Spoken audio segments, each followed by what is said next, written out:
untuk mengatasi pembelajaran yang ada di SD 2 Harapanrejo.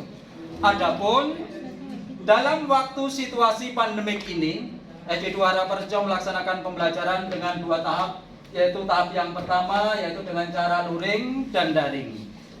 Dari pelaksanaan pembelajaran pada tahun 2020, dari rapot mutu beserta masukan-masukan dari yang lainnya, IDS dan sebagainya, maka kami mendapatkan evaluasi ataupun hasil evaluasi bahwa sekolah SD 2 Harapanrejo masih sangat kurang di dalam indikator yaitu standar kelulusan yang masih perlu diperbaiki karena masih dalam menuju tahap SNP yang ketiga.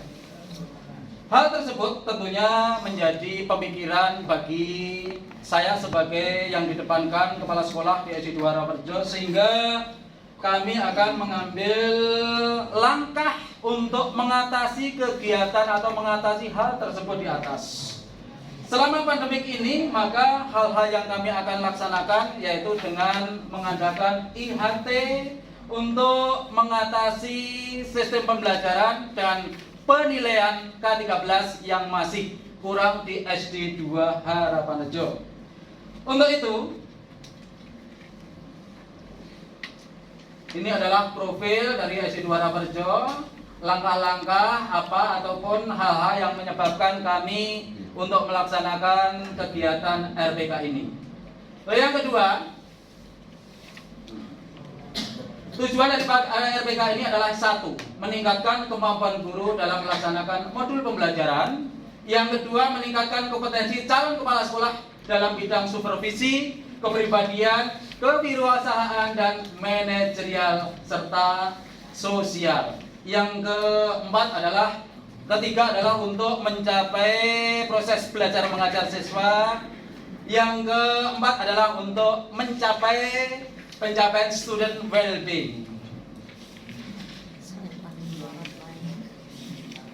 Terus dari hasil yang diharapkan, peningkatan penguasaan pengetahuan, sikap, keterampilan pada dimensi-dimensi kompetensi, kepribadian, manajerial, kewirausahaan, supervisi, dan sosial bagi kepala sekolah.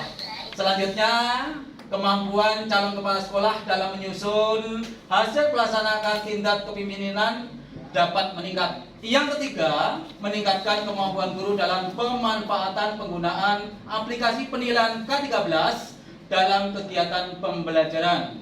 Yang keempat, meningkatnya kompetensi manajerial calon kepala sekolah merupakan aspek yang lemah dari hasil AKPK. Yang kelima, meningkatnya prestasi pelajar didik dalam proses pencapaian student well-being.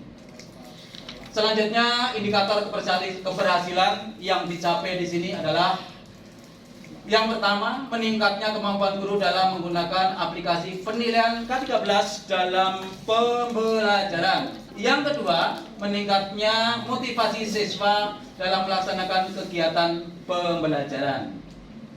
Selanjutnya, daripada tujuan RPK yang telah dijabarkan tadi, tentunya ada beberapa hal di sini. Yang pertama, meningkatnya kemampuan guru dalam melaksanakan modul pembelajaran tadi sudah disampaikan. Yang kedua, meningkatnya kompetensi calon kepala sekolah dalam berbagai bidang, baik supervisi, kepribadian, kewirausahaan, manajerial, dan sosial. Terus, peningkatan pembelajaran siswa, dan yang keempat adalah pencapaian student well-being. Terus dalam beberapa kegiatan-kegiatan yang dilakukan ini, kita juga melakukan beberapa hal, yaitu tentang kegiatan-kegiatan sebagai tindak evaluasi, ya, tindak evaluasi. Ini yang disampaikan di depan. Yang pertama, menumbuh kembangkan pengetahuan, sikap, keterampilan, dimensi-dimensi kompetensi kepribadian, manajerial, kewirausahaan, supervisi, dan sosial bagi kepala sekolah. Yang kedua, meningkatkan kemampuan kepala sekolah dalam menyusun hasil pelaksanaan rencana tindak lanjut proyek kepemimpinan.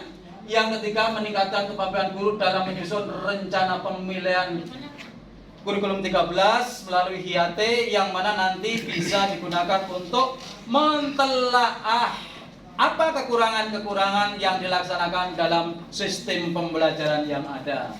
Yang keempat, meningkatkan kompetensi yang lemah berdasarkan hasil-hasil yang telah dievaluasi tadi. Dan yang kelima, meningkatkan prestasi belajar peserta didik dalam pencapaian student well-being. Selanjutnya, langkah-langkah yang dilaksanakan yaitu persiapan yang pertama. Karena saya sebagai kepala sekolah, maka saya berkoordinasi dengan pengawas pembina.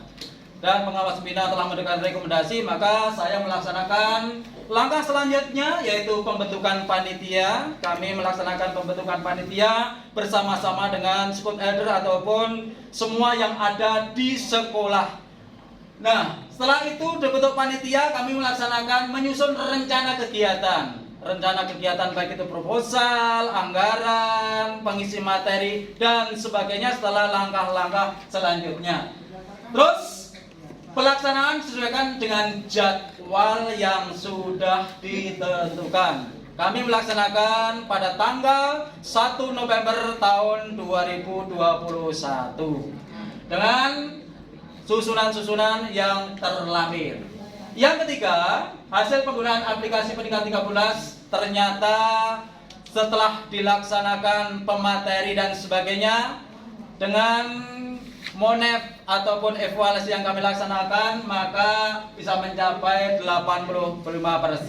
Sehingga kami tidak melaksanakan tindak lanjut selanjutnya karena sudah tercapai apa yang menjadi tujuan daripada rencana tindak lanjut dari masalah yang pertama. Terus penyampaian peningkatan student well-being sudah mencapai 93%, sehingga ini merupakan suatu hal yang sangat memuaskan bagi kita.